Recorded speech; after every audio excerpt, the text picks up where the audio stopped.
శ్రీకాళహస్తి పట్టణంలోని CMR private కళ్యాణ మండపంలో జనసేన ఉద్యమి సభ్యత్వ నమోదు కార్యక్రమం శ్రీకాళహస్తి దేవస్థానం చైర్మన్ కొట్టే సాయి ప్రసాద్ ఆధ్వర్యంలో నిర్వహించారు. ఈ కార్యక్రమానికి తిరుపతి ఎమ్మెల్యే ఆరిని శ్రీనివాసులు ముఖ్య అతిథిగా హాజరయ్యారు.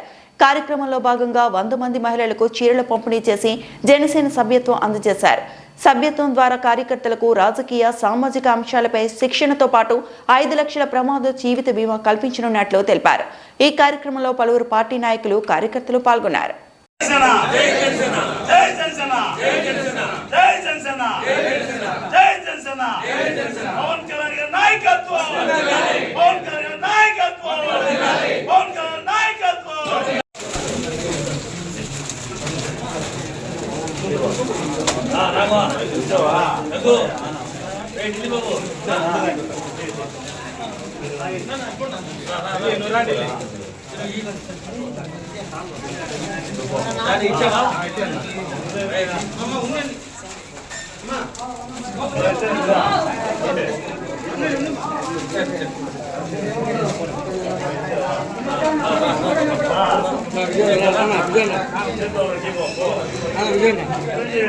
ఓకే